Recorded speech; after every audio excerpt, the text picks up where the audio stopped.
Olá, boa noite a todos. Para quem não me conhece, eu sou a Tatiane Toledo, jornalista científica, doutora em Biologia Celular e Molecular, e este é o perfil de divulgação científica da Cientific, Educação e Ciência Comunicada. Todas as quartas-feiras nós temos o quadro Momento Cientific Convida, lives em que nós convidamos especialistas, pesquisadores brasileiros, atuando tanto aqui quanto no exterior, para falarmos sobre ciência, sobre saúde, sobre diferentes temas, né, que são muito relevantes para que a gente converse, conscientize e informe a população em geral. E é com muito prazer que nesta noite de 2 de março, a primeira quarta-feira do mês de março, nós convidamos o médico e professor doutor Vitor Evangelista de Faria Ferraz. O Vitor, ele vai vir conversar com a gente sobre doenças raras. Além de médico, com residência em genética médica, o Vitor ele tem mestrado e doutorado em genética. Ele é docente na Faculdade de Medicina de Ribeirão Preto da USP, coordena o programa de residência médica em genética médica no Hospital das Clínicas da Faculdade de Medicina da USP de Ribeirão Preto e coordena o serviço de referência em doenças raras nessa mesma instituição. Então é com muito prazer mesmo que eu convido o Vitor para o nosso bate-papo dessa noite. Seja muito bem-vindo, Vitor. Oi, gente, boa noite, tudo bem? Você está me ouvindo bem, Tatiane? Oi, Vitor, sim, tá ótimo, tá ótimo. Boa noite aí para todo mundo, boa noite para você, muito legal o teu trabalho. Muito obrigada, Vitor. Olha, de verdade, eu acho que não teria pessoa melhor para vir conversar com a gente, elucidar um monte de dúvidas que, inclusive eu, né, mesmo sendo aí da área de pesquisa, tenho. E você está ocupando, assim, né, nesse momento, você ocupa esse ponto de referência nacional, regional, muito, muito importante dentro de um dos maiores hospitais de clínica que nós temos aqui no Brasil, que é o Hospital das Clínicas de Ribeirão Preto. Então, olha, seja muito bem-vindo para o nosso bate-papo dessa noite. Agora, no último dia de fevereiro, né, esse ano, 28 de fevereiro, foi o dia dedicado, né, o Dia Mundial e Nacional de Conscientização sobre Doenças Raras. Então, por isso que é tão importante a gente ter o professor doutor Vitor aqui com a gente para falar sobre isso. Vitor, eu acho que a gente poderia começar falando sobre o que são, né, as doenças raras. Acho que, bom, acho que o nome diz tudo, né? O problema é que a gente precisa ter uma definição, né? As doenças raras, elas têm uma definição pela frequência com que elas acontecem na população, né? Então, isso tem diversos números mágicos, né? Ninguém sabe exatamente, é muito difícil fazer levantamento de coisas muito raras, né? Mas o Brasil, por exemplo, assume uma frequência que está em alguns documentos da Organização Mundial de Saúde, né, de por volta de 65 para cada 100 mil pessoas. Então, são doenças que afetam 65 a cada 100 mil pessoas. A União Europeia usa 50 para 100 mil, os Estados Unidos usa por volta de 60 para 100 mil, né? Assim, a gente tem um conhecimento, obviamente, por ser raro, é um dos problemas que a gente vai discutir aqui, né, que a gente conhece pouco sobre elas, né? Mas elas são essencialmente definidas pela frequência, Frequência. né? E embora elas sejam raras, né, Vitor, pela frequência, né, o quanto ela aparece, né, na população em geral, são milhares de doenças que juntas são muito É, significativas. é exatamente isso, né? A gente está falando sobre doenças que têm uma frequência muito baixa, mas a gente está falando de muitas doenças. A gente está falando de por volta de 6 mil, 8 mil doenças diferentes, né? E aí você começa a olhar para pensar em doença rara como um grupo, é pensar num grupo que não é raro. Quer dizer, parece um jogo de palavras, né? Mas as doenças continuam sendo raras, né? Mas elas têm coisas que são comuns a todas as doenças raras, né? Ou são características da maior parte das doenças raras. E é isso que torna elas importantes para terem visibilidade, né? Então, porque na maior parte das vezes elas são doenças crônicas, né? Assim, progressivas muitas vezes, né? Então, que se você não fizer nada, e muitas vezes não tem muito o que fazer do ponto de vista de tratamento definitivo, né? Elas progridem, né? Afetam crianças, quer dizer, você tem um perfil que é muito dramático, né, para essas doenças raras. E aí você tem uma frequência, 6 ou 8% da população, que pode ter doença rara. E aí ela deixa de ser, vamos dizer assim, ela passa a exigir uma certa visibilidade do sistema de saúde, porque tem que ser abordado de alguma forma, porque afeta muita gente. E é um desafio, né? É um grande desafio, como você disse, são milhares de doenças, cada uma com características específicas, ainda que elas tenham, né, algumas características em comum. E isso é um grande desafio, talvez não só para as próprias pessoas terem conhecimento, pessoas em geral, né, população em geral, a sociedade, mas para os próprios médicos isso é um grande desafio, não é? Acho que essa que é a grande história, né? Porque parte do cuidado que se tem que ter com essas doenças raras vai começar sempre no reconhecimento de que ela pode ser uma doença rara, né? E porque é só a partir daí que você começa a poder, talvez, determinar um cuidado que seja minimamente eficiente para diminuir a dor daquela pessoa, a dor que eu digo, todas as dores, né? Para ver se tem tratamento disponível, para dar suporte para essa pessoa e para a família, entendeu? Então isso é fundamental. Então você precisa reconhecer. E esse é um dos desafios, né? Em que momento as pessoas têm que saber sobre isso? O profissional de saúde precisa conhecer as 8.000 doenças para reconhecer? Ou a gente tem que, talvez, mostrar primeiro na escola médica e depois, de uma forma mais continuada, mostrar para as equipes de saúde, não só médico e médica, estou falando sobre enfermagem, sobre fisioterapeuta, terapeuta ocupacional, agente comunitário de saúde, para estar alerta para algumas coisas que podem indicar que aquela pessoa que está com aquela determinada queixa, aquela família, pode ser uma doença rara. E aí conseguir, em detectando, colocá-la no caminho certo para conseguir o melhor possível para ela, né? Acho que é por Sim. aí. Sim, e quando a gente fala de doenças raras, ainda que não todas, a grande maioria são doenças que a gente pode chamar de doenças da categoria genética, né? Elas Isso. vêm com uma. E por serem genéticas, elas são necessariamente hereditárias ou não? Tipo, já vai ter casos na família ou não? Não necessariamente, né? A gente sabe, desculpa, exatamente isso, né? Que dessas doenças raras, a gente tem doenças que são infecciosas, cânceres raros, mas a gente tem 70% delas, ou mais até, são doenças genéticas ou com algum componente genético na sua determinação. E aí você falou um troço legal, né? Tudo que é genético é hereditário? Não, nem sempre são coisas que você herda, podem ser coisas que estejam acontecendo somente naquela pessoa, né, com chance ou não disso acontecer em filhos dessa pessoa, dependendo até se vai ser possível ela ter filhos, né, porque às vezes são doenças letais, né, e, Uhum. e algumas doenças que eventualmente podem ser uma interação entre mecanismos genéticos e um efeito ambiental, né, que a gente chama de doenças multifatoriais. Então, isso é uma coisa legal, porque essa é uma das características não raras. Quer dizer, você pensa numa doença genética, está pensando 80% das vezes numa coisa que pode ser genética. E essa questão que você falou é uma questão que está em jogo. Quer dizer, isso pode acontecer de novo? Eu posso ter, ou esse casal, pai dessa criança, mãe dessa criança, pode estar com uma questão, isso pode acontecer de novo com outros filhos meus?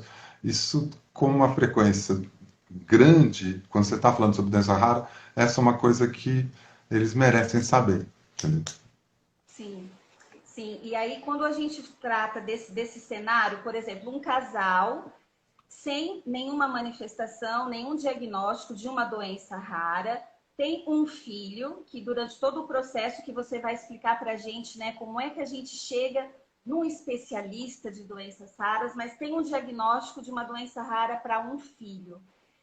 Existe um serviço que vai fazer todo o que a gente chama de aconselhamento genético para esse casal. um suporte para o caso dele querer ter um outro filho? Como é que isso funciona? Existe, né? Assim, já existe há muitos anos alguns centros que trabalham com doenças genéticas, aí dentro desse recorte específico de doenças raras genéticas, né? Nem toda doença genética é rara, síndrome de Down, por exemplo, não é uma doença rara por essa definição, mas a gente sabe que uma boa 80% das doenças raras podem ser genéticas, né?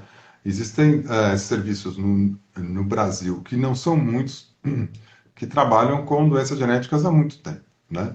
E existem alguns serviços até especializados não de genética que trabalham com doenças raras dentro daquela área, por exemplo, da nefrologia, uma doença rara renal, ou da cardiologia, uma doença rara cardíaca, tá certo? Então a gente tem, na verdade, grupos diferentes que trabalham com que podem dar uma atenção à saúde à pessoa com um determinado problema. E o aconselhamento genético, normalmente, aqui a gente preconiza que seja feito por uma equipe multidisciplinar que tenha um médico, uma médica geneticista. Aí está falando sobre pouquíssimos centros no Brasil, né? A gente tem por volta, talvez, uns 250 profissionais médicos e médicas geneticistas no Brasil, a maior parte dos centros localizados nas capitais e, enfim, nas capitais e até eventualmente com alguns estados até sem serviço.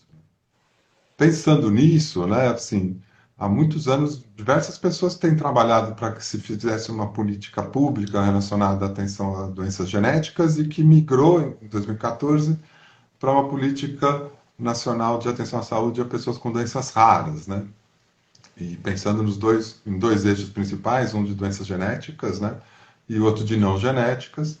E o de genéticas é o que foi implantado propriamente dito, né, em estruturas que foram em locais que foram credenciados como serviço de referência para doenças raras, que são serviços mais complexos, né, que podem atender mais de um eixo, né, são mais de um eixo e mais de um grupo, né, são três grupos em doenças genéticas, anomalias congênitas e de aparecimento tardio,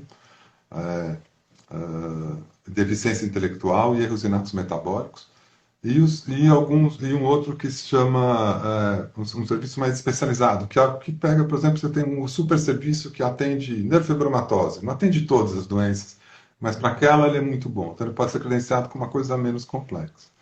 E aí tem menos exigências, mas a gente tenta, na política que foi assinada em 2014, todo mundo tem um papel dentro do sistema, né? Então está centrado nas necessidades da família e do paciente.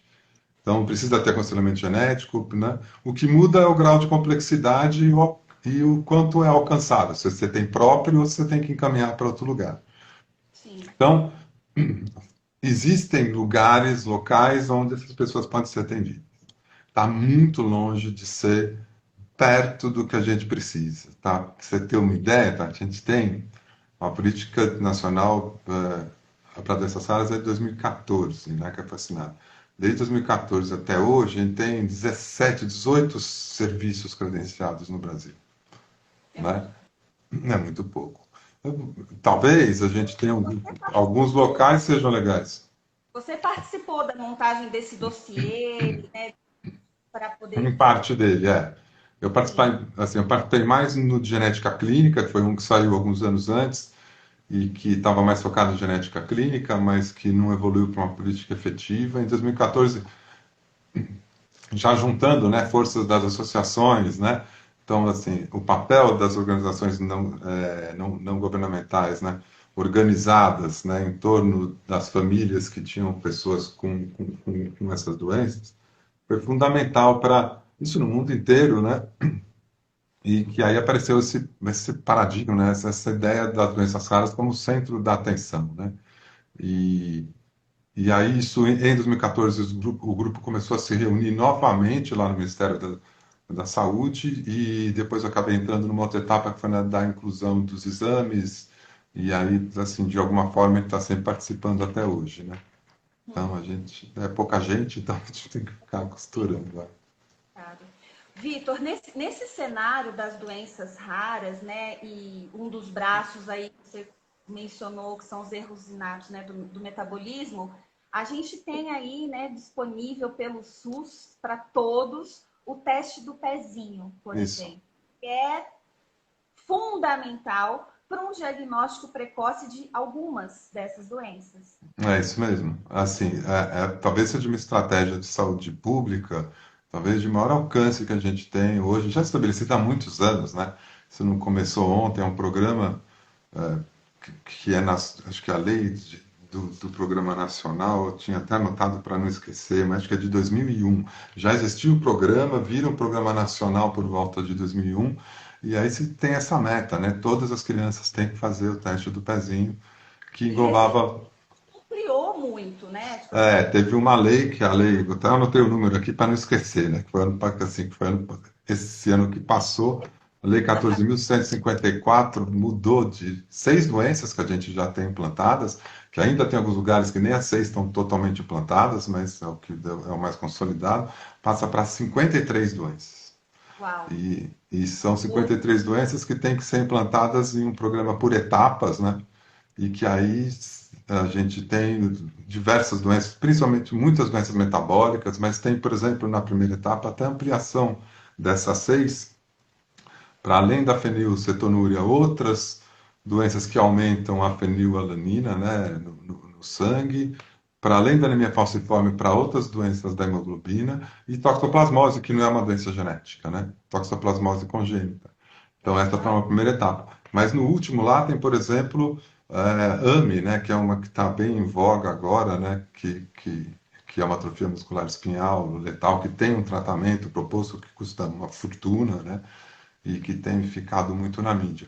Então, envolve o programa de triagem está basicamente centrado no diagnóstico precoce dessas doenças para que possa fazer alguma intervenção que mude a história, que a gente chama de história natural dessa doença para aquela pessoa, né?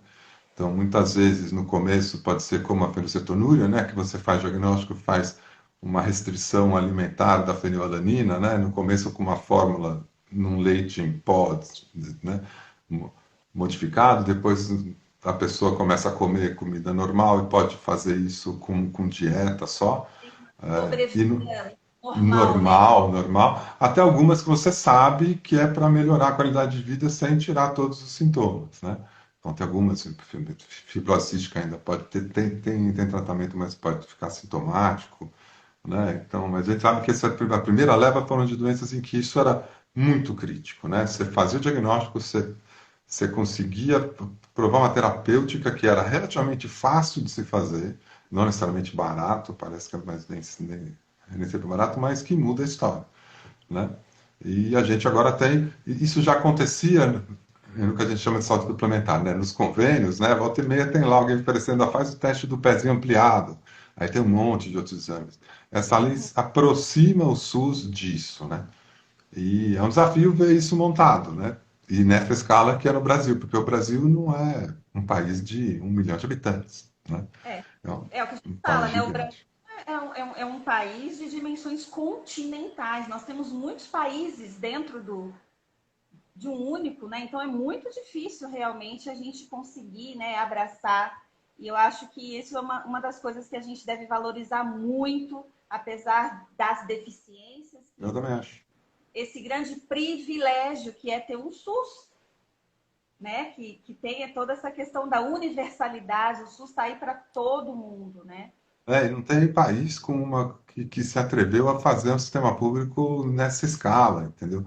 E o Programa Nacional de Triagem Neonatal é mais ou menos por aí. Ah, na Inglaterra tem, muito bom. A Inglaterra é um infinitésimo da população e do território que o Brasil tem. Quer dizer, a gente tem desafios que o Programa Nacional já passou, isso é legal, né? E que pode ajudar a gente nessa implementação. E, óbvio, aí você tem o diagnóstico de algumas doenças que são importantes, não só pela frequência, porque algumas são muito raras, mas principalmente porque todas elas têm alguma coisa terapêutica envolvida, né? E isso é uma coisa importante. Nem todas as doenças, a maior parte das doenças raras não tem tratamento, né? Tratamento curativo. Isso não significa que não possa se fazer alguma coisa para essas pessoas de reabilitação, de adequações diversas à vida diária, auxiliar essas famílias nas suas decisões reprodutivas pelo aconselhamento. Quer dizer, tem várias coisas para fazer.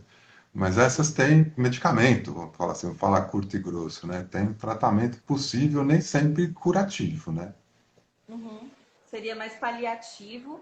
Mas, assim, uma coisa é fato, não, Vitor? A grande maioria das doenças raras, se não tratadas, ainda que seja algo paliativo, não curativo, se você não tiver esse tratamento, e quanto mais tardio for o diagnóstico, a progressão e o consequente óbito é quase que certo.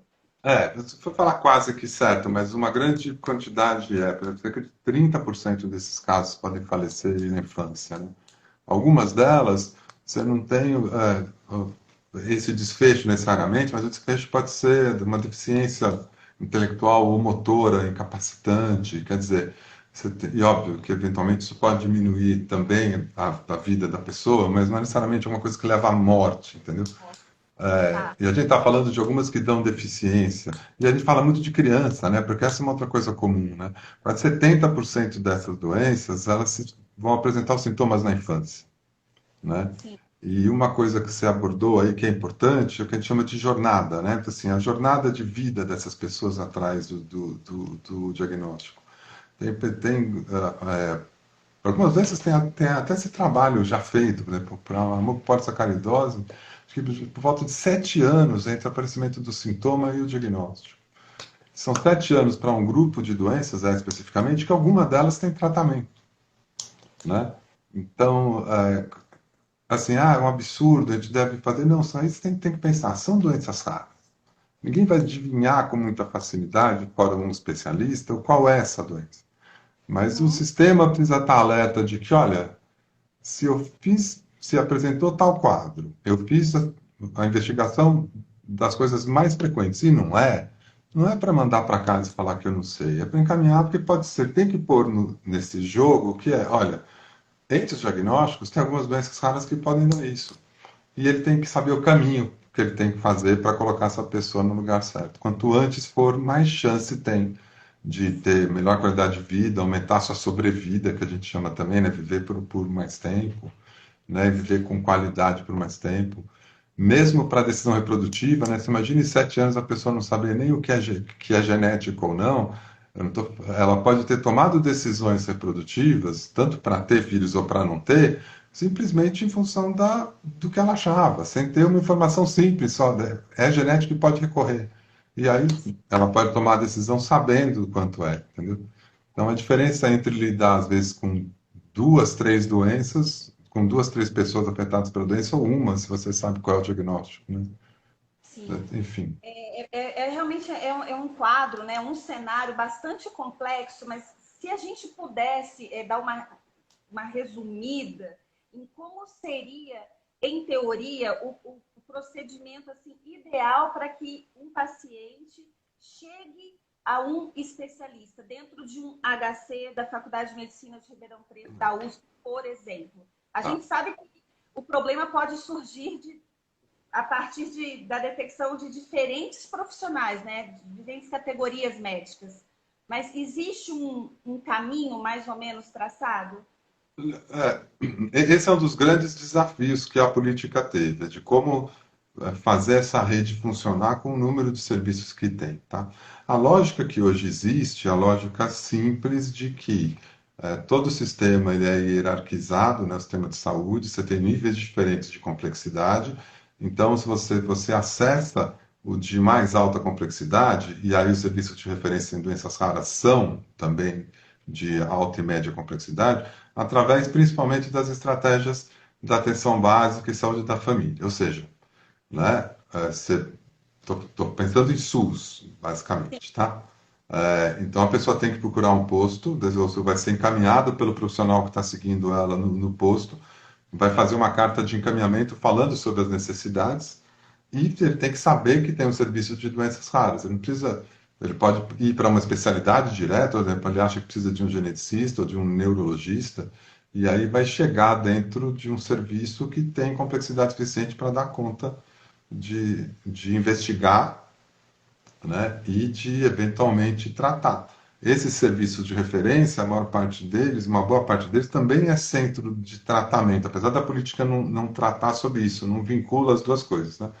Mas são grupos, são locais onde o tratamento de alta complexidade de alguma dessas doenças raras é feito, né? Então, hoje, o que tem, tipo assim, óbvio, se um médico ou uma médica está atendendo uma pessoa que acha que pode ter uma doença rara, ele pode encaminhar isso via posto de saúde com um pedido, a central de regulação vai, que é uma central única, que recebe de uma determinada região todos esses pedidos, vai localizar qual é o serviço de referência que ele tem. Ele vai ver que nessa região é Ribeirão e vai mandar para cá, tá? Não existe uma priorização a princípio, tá? Assim, a gente está tentando fazer alguns acordos para que isso seja priorizado, porque é um hospital geral atende câncer, atende outras coisas, né? Mas eu acho que para as nossas, para essa necessidade que é chegar no serviço o mais rápido possível, a gente tem que ter, não dá para esperar 1, 2 anos para conseguir uma consulta, entendeu? Então, mas o caminho é via posto de saúde, sempre é, né? Agora, tem gente que está na saúde suplementar, que está no convênio, por exemplo, né? Que não é SUS. Ele pode acessar também isso? Pode. O Sistema Único de Saúde é de todo mundo, né? Assim, então, na verdade, o fato dele ter convênio ou não ter convênio não faz diferença. O caminho é o mesmo, tá? Então, ele pode solicitar um encaminhamento, a pessoa vai ter que levar no posto de saúde e falar, ó, tem esse encaminhamento que ele quer que eu vá para um serviço de referência em doenças raras ou que eu preciso ver um geneticista, e aí chega aqui para a gente. Tá.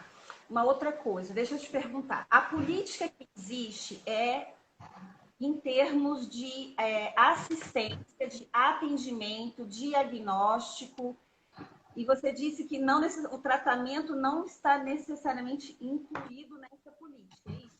Ele não está, quer dizer, ele é abordado, mas ele não é regulamentado. Por exemplo, não tem nenhuma garantia que todas as doenças que forem diagnosticadas vão ter os seus remédios aprovados. Quer dizer, é um outro tipo de caminho, tá?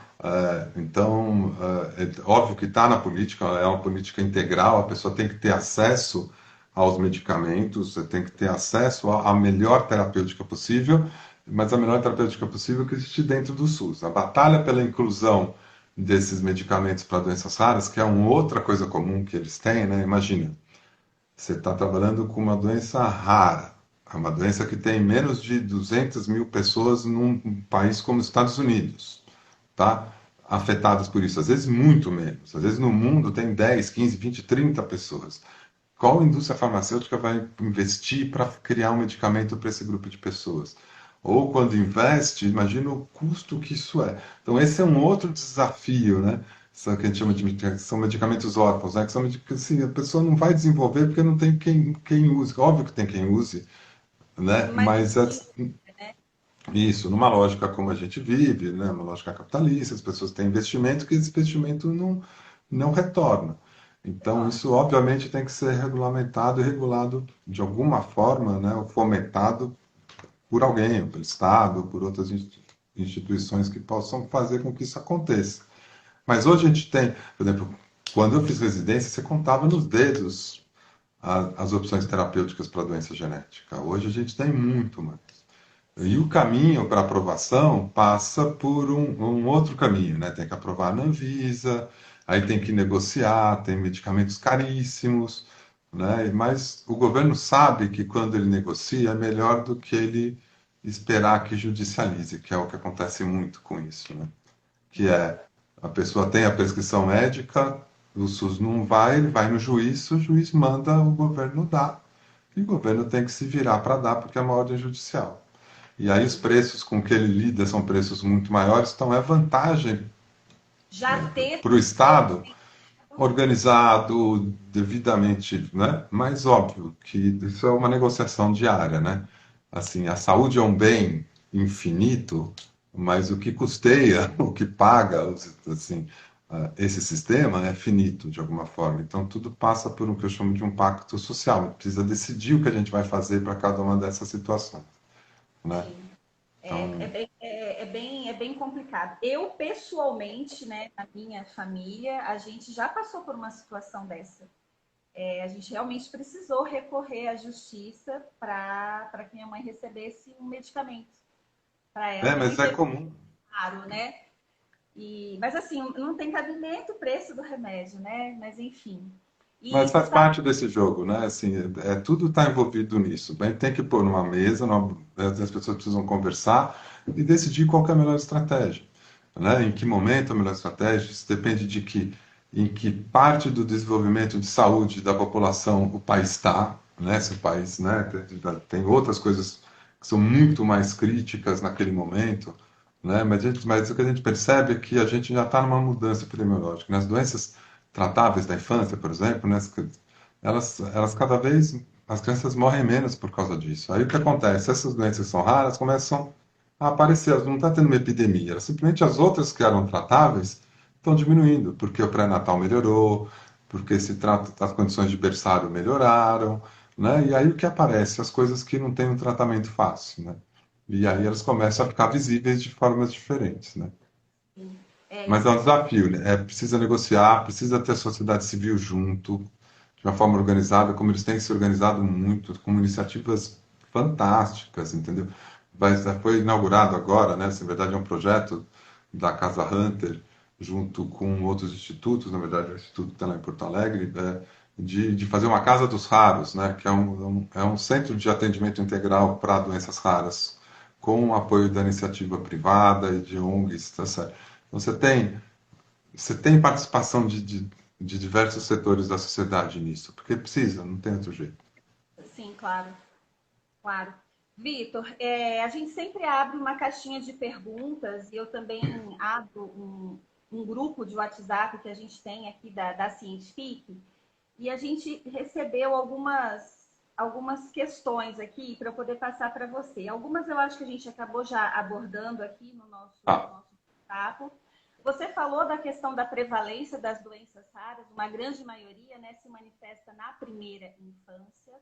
Existe alguma relação com a questão do sexo? Meninos, meninas ou não?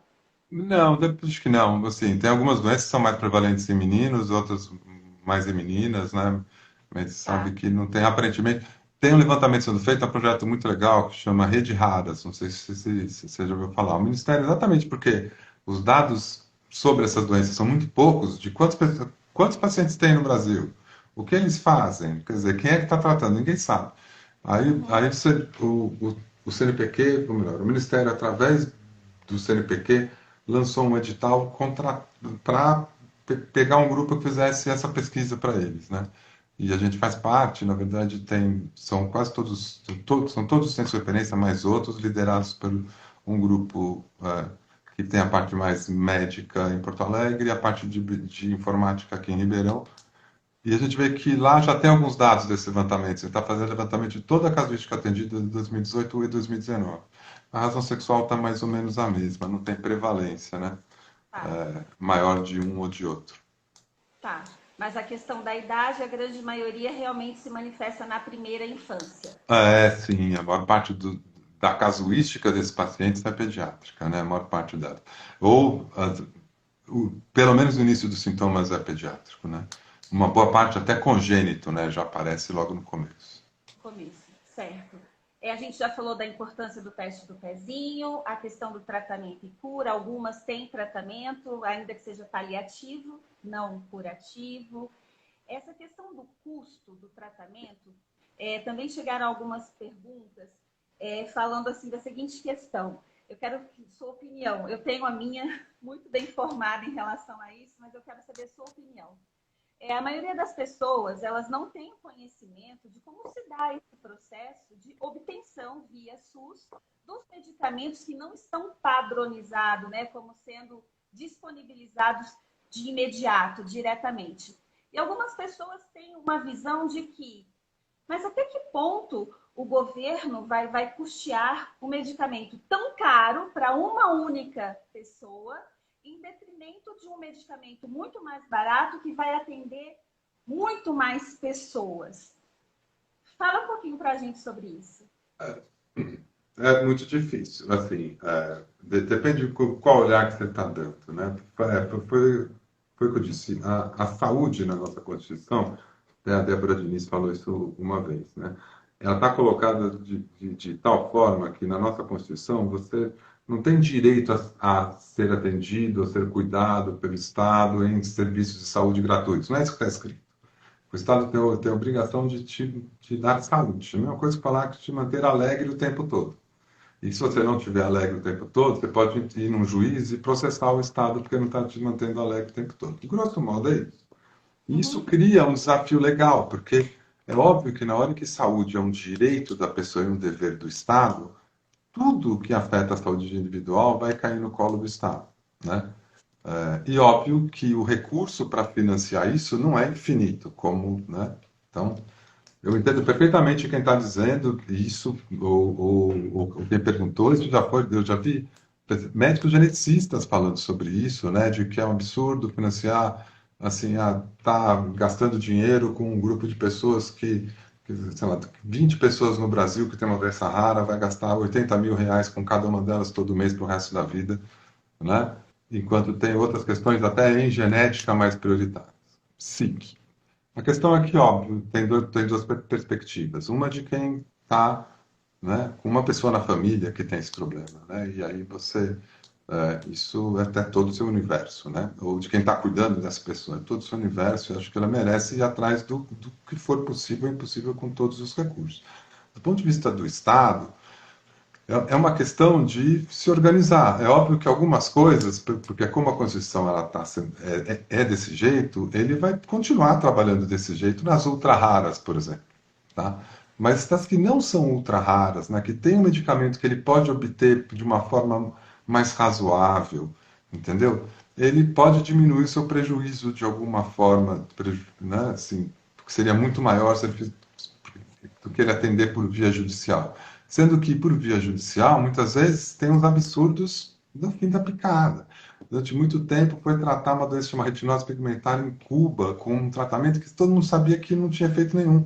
Mas basta um médico assinar um laudo que um juiz determine que eles eram obrigados a pagar passagem aérea e estadia para fazer. Entendeu? E quando você senta, põe os especialistas na mesa e fala, ó, vou pagar o melhor tratamento possível aqui, mas eu quero saber o que é que pode fazer, o que não pode fazer. E você faz um consenso, essas coisas acontecem. Então, a ideia é não pensar numa troca, você não está fazendo isso ao invés de, tá? É uma questão de priorização. Tem coisas que são prioridades, vão continuar prioridades. Ninguém está tirando, ou deveria estar tirando esse dinheiro de coisas prioritárias, tá certo? É que em determinado momento isso atinge o Estado de uma forma que ele tem que olhar para isso de uma forma mais organizada do que simplesmente esperar bater o oficial de justiça na porta do Ministério falando que ele vai ter que pagar. Então, para as ultra-raras, talvez ainda seja um desafio que ele tenha que lidar simplesmente se organizando para fazer aconselhamento genético, chegar no diagnóstico clínico, e que a terapêutica vai ter que esperar para se consolidar. Para algumas doenças metabólicas, isso já está mais ou menos consolidado. Custa caro, mas são poucas pessoas. Ele pode atingir isso numa mesa de negociação num custo muito mais baixo. Então, e aí a tendência é que isso, no longo prazo, se recupere, pelo menos em parte, eu não sei te dizer se isso vai ser real para tudo, na diminuição do número de internações dessa pessoa, no consumo menor de insumos caros que o governo tem que fazer de CTI, né? Então, eu não sei, tem que ver caso a caso. A ideia é que ninguém sabe. A gente vive para a doença rara um desconhecimento que o mundo inteiro tem, não é nosso. Não é E uma a questão. gente, e a gente precisa conhecer mais. E conhecendo mais, a gente tem condição de negociar melhor. Sei que a pressão vai ser alta para isso. A gente tem o processo para AME agora, que é muito, né, assim, é o que chama mais atenção, porque é o medicamento mais caro do mundo, né? Então, assim, são milhões de dólares, né? Mas tem uns que são milhões de dólares numa aplicação. Tem uns que são 1.000 dólares, ou 5.000, 10.000, 15.000 dólares para a vida inteira. Tem coisas que são. A gente tem que ter um ambiente para discussão disso. A gente não pode jogar para debaixo do tapete. E foi o que eu disse. É um acordo social, né? Dentro de viver socialmente, em comunidade, vai ter que sentar e falar o que é possível é isso a gente vai fazer hoje, isso aqui a gente não pode fazer hoje, vai fazer depois. Eu acho É, que assim. é complicado mesmo. Olha, a Fernanda Toledo, ela está falando de Ouro Preto. Ela Mas, perguntou, Fernando, ultra raras seria qual percentual da população? depende, né? Tipo assim, por exemplo, o Peru trabalha com um conceito de raras que se aproxima da ultra raras, né? Que é 1 para 100 mil, né? Mas tem lugar para 0,18 para Para 100 ser. mil, quer dizer. Então são as muito raras.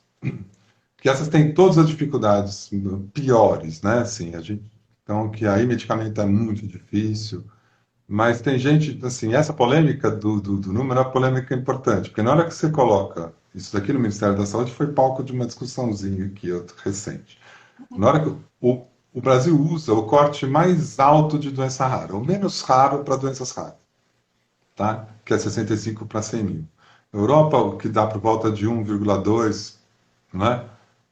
Por aí. Enquanto que a Europa usa 1 para 2 mil. Né? E alguns lugares fazem as contas pelo número de pessoas afetadas dentro da sua população. Vai ser considerado rara quando tem menos de 200 mil pessoas. Aí você faz a conta ao contrário. Então, quanto mais você baixa o sarrafo, menos você fica compromissado com a política pública em relação àquelas doenças. Né?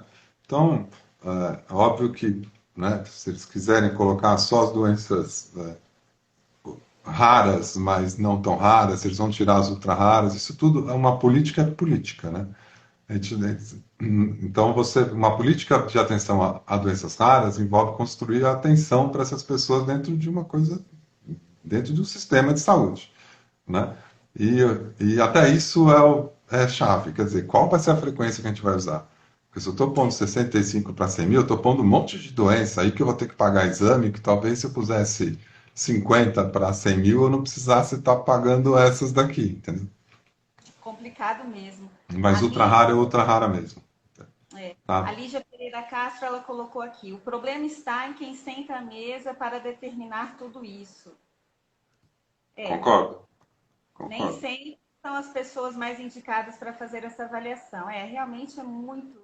E aí, na sequência, a Fernanda Toledo perguntou: quem senta nessa mesa? Mas tem várias instâncias diferentes, tá? Assim, eu acho que o Ministério da Saúde é uma instituição que passa pelos governos, tá? Assim, eu confio muito na equipe técnica, assim, eu passei por alguns governos diferentes, vendo como eles trabalhavam.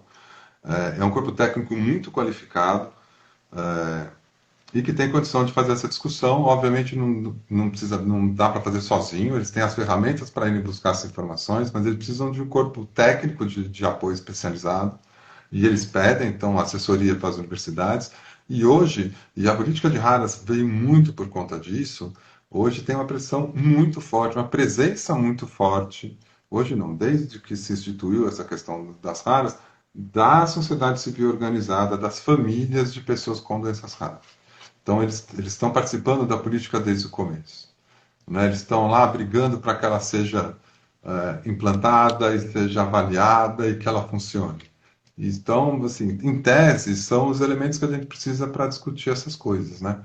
A gente precisa ter o corpo técnico do Ministério que executa, a gente precisa ter o corpo que pensa cientificamente nisso, que acho que as universidades podem ajudar bastante, né?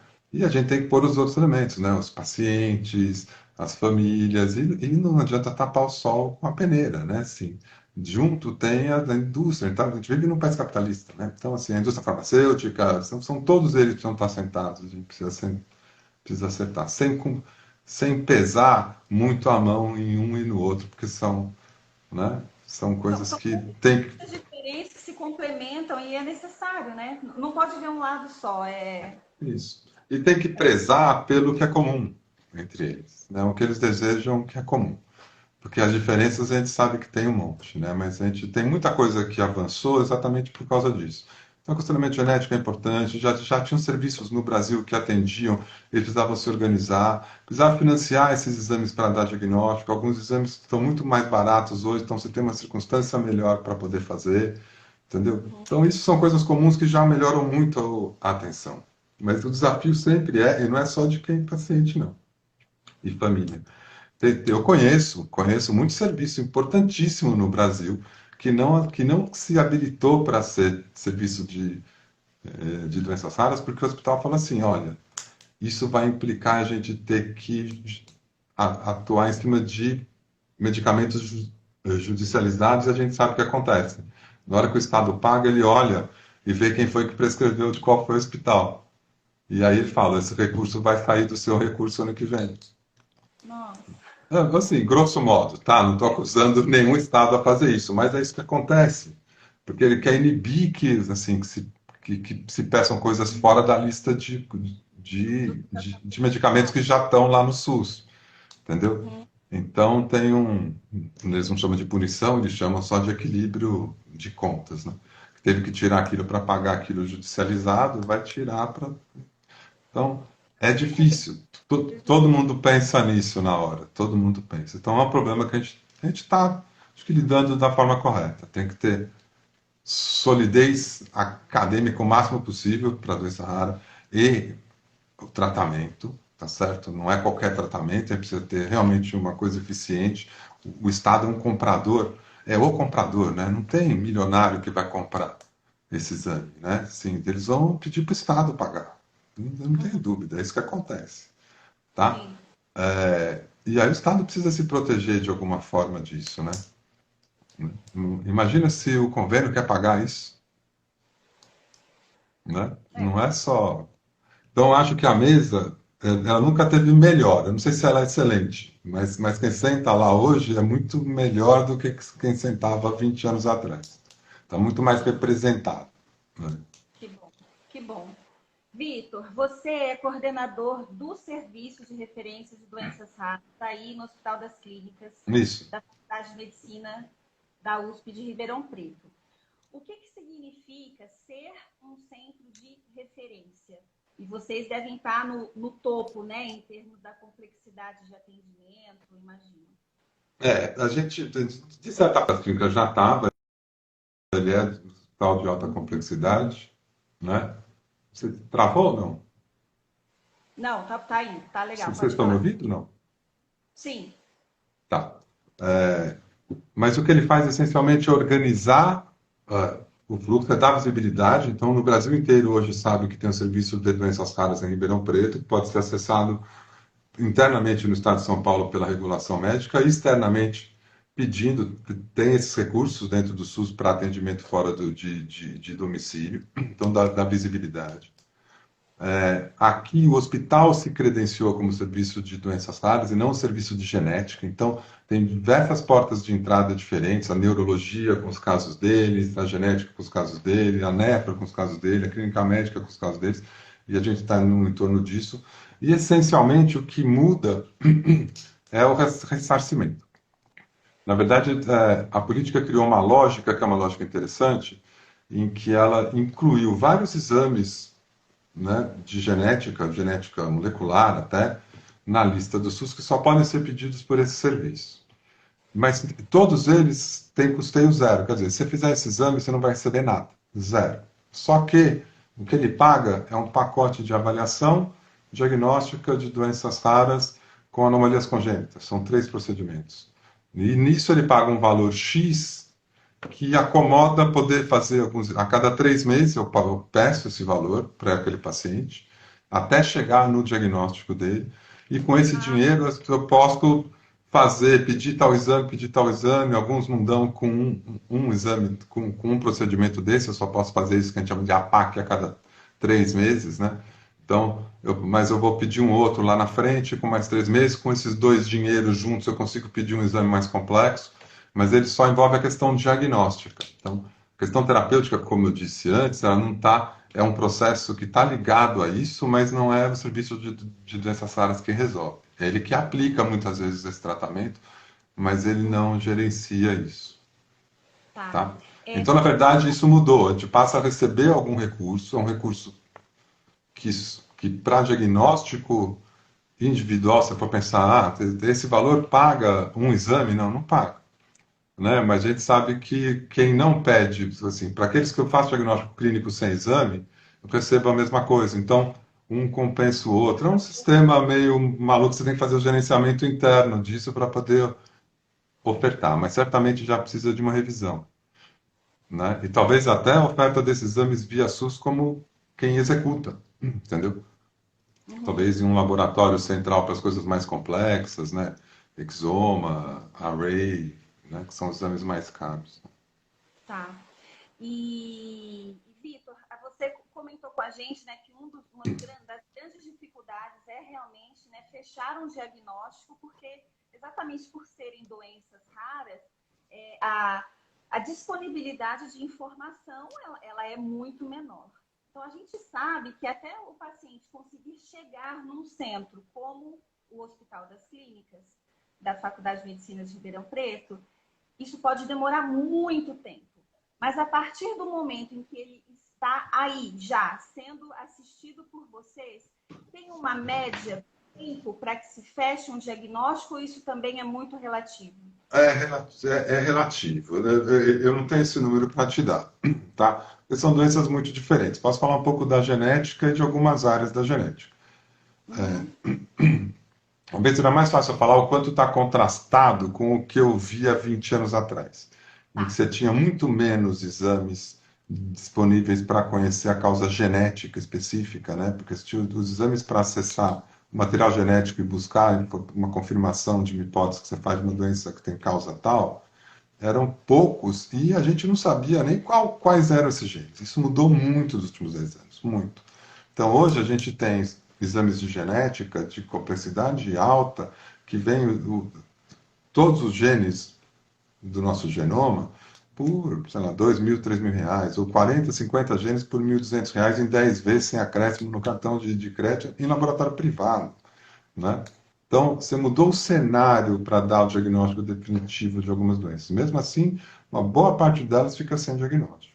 Mas ele está usando, vamos dizer assim, de mais alta complexidade que tem no sistema para dar conta disso. Especialistas em genética médica, que por formação trabalham com diagnósticos difíceis e de doenças raras na maior parte das vezes, né? E exames também, que são exames que são de ponta, né? Para poder fazer esses diagnósticos que a gente chama de etiológicos, né? De determinar qual é a causa real, né? Então a gente tem deveria ter, né? Não tem, eu acho que a gente tem, talvez a parte intelectual está muito bem representada.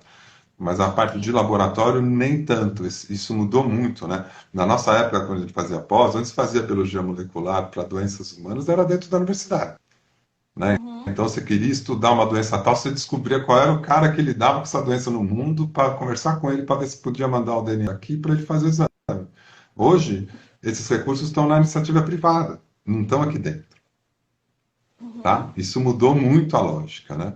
Então, a gente também está tendo que conviver com isso, está muito mais barato, né? Você vê o nível, tem laboratórios de investigação diagnóstica que oferecem exames de graça financiados por fontes diversas, de graça. Painel de genes próprios, assim relacionado a doenças genéticas com mais de 200 genes, de graça. Então, de graça por quê? Porque tem um laboratório que está interessado em descobrir casos de uma determinada doença, porque ele tem um medicamento específico para aquela doença. Então, óbvio que ele faz de uma forma ética, não sei o que, ele não pode saber quem é, mas ele precisa que dê diagnóstico dessa doença, senão ele não vende o negócio dele, tá?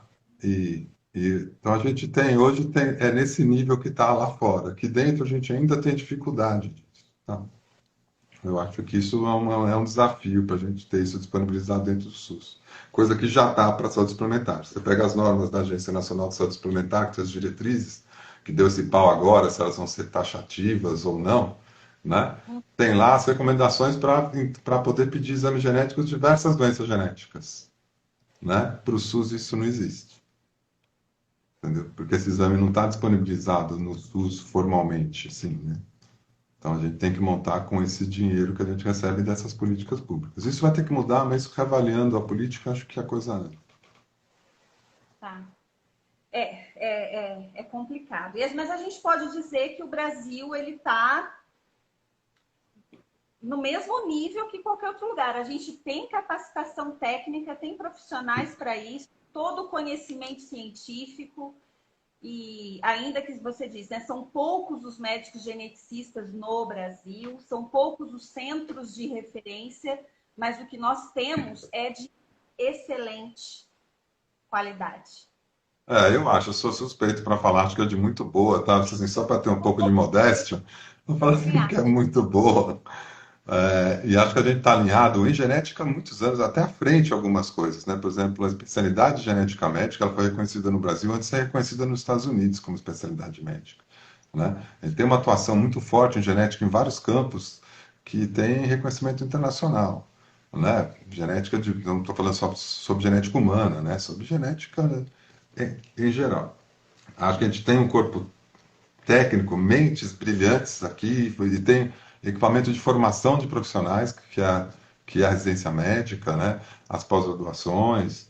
E o que falta, talvez, é a gente dar para o SUS e a gente avançar principalmente na oferta dos testes diagnósticos de uma forma mais eficiente, tem que estar fazendo conta, né? E isso passa por tentar entender qual a melhor forma de oferecer e de ter um acesso para terapêutica menos trabalhoso, entendeu? Menos uma batalha, mas isso é uma coisa um pouco mais difícil, que tem melhorado, né? Que tem Tá, melhorado. tá. Eu acho que para a gente finalizar, tem uma última pergunta aqui. O que é mais prevalente num centro especializado, como esse que você integra e coordena? Síndromes no nascimento ou que se desenvolvem tardiamente? Acho que você até já disse, né? Seguramente seriam as mais precoces, tá? Tem diversas áreas, então, por exemplo, tem uma parte de neurogenética aqui dentro que está ligada à neuro, que trabalha essencialmente com doenças ah, da vida adulta genéticas, né? Doenças neurológicas da vida adulta. Ele teria uma impressão diferente. Mas a gente sabe que as doenças raras, a maior parte delas são pediátricas e podem ser sindrômicas ou não, sindrômicas no sentido de ter várias coisas ao mesmo tempo, né? Alterações faciais, ou pode ser só ter um sistema alterado, né? Pode ser só um problema cardíaco, pode ser só um problema neurológico, só não, né? Pode ser um problema neurológico sem mais outras alterações. Mas eu acho que as doenças com aparecimento de infância são muito mais frequentes, né? Nem todas são síndromes, tá? Né? Assim, às vezes pode ser principalmente anomalias congênitas, né? Uma coisa. Assim, Tá. mas Bom, acho que esse é um tema extremamente importante, de muita relevância. Hoje, no Momento Científico, nós recebemos o médico, professor e doutor Vitor Evangelista de Faria Ferraz, que é coordenador do Serviço de Referência em Doenças Raras do Hospital das Clínicas da Faculdade de Medicina de Ribeirão Preto da USP. Vitor, eu adorei conversar com você. eu Eu também acho gostei. a gente realmente precisa se fazer conhecer as doenças raras, né? São milhares de doenças. Em algum momento, pessoas próximas a nós podem, né, terem que conviver com um diagnóstico desse. Eu acho que foi muito importante você trazer para a gente essa questão, né, do Hospital das Clínicas de Ribeirão Preto como sendo um centro de referência. Você abordou como que seria mais ou menos, né, a jornada para se chegar num centro de especialidade, né, de referência para isso, tratamento, cura, enfim. Foi muito bom ter você aqui com a gente. Queria mais uma vez agradecer sua disponibilidade de vir É isso, eu que contribuir. agradeço. Nossa, assim, é muito bom, sabe? A gente tem feito esse trabalho aqui no perfil da Scientific e eu costumo dizer que cada especialista, cada pesquisador que nós recebemos, a gente aumenta aí um elo na corrente da informação. Eu acho que é muito importante essa fala chegando, né, na sociedade em geral. Eu acho que a educação, o conhecimento, eles podem realmente fazer toda a diferença, não individualmente, mas coletivamente, né, para a população. Então, muitíssimo obrigada. Queria agradecer todas as pessoas que passaram por aqui nessa noite. Muito obrigada, Vitor. Obrigado você, Tati. Boa noite para todo mundo e acho que é isso, né? Precisando, assim, eu deixei o meu e-mail aí. Se alguém quiser eventualmente entrar em contato, estou à disposição. Querendo, pode só convidar, tá? Perfeito. Parabéns e Muito. continue esse trabalho. A gente precisa de muito desses elos, né? Porque a corrente só quebra mesmo quando tem pouco desses elos. A gente está precisando de Exatamente. mais. Ah, que bom. Fico feliz. Tá bom? Vitor, muito obrigada. Boa noite para Tchau, você. beijo. Boa Valeu. noite. Obrigado a vocês. Boa noite para todo mundo, tá? Tchau, tchau. Tchau.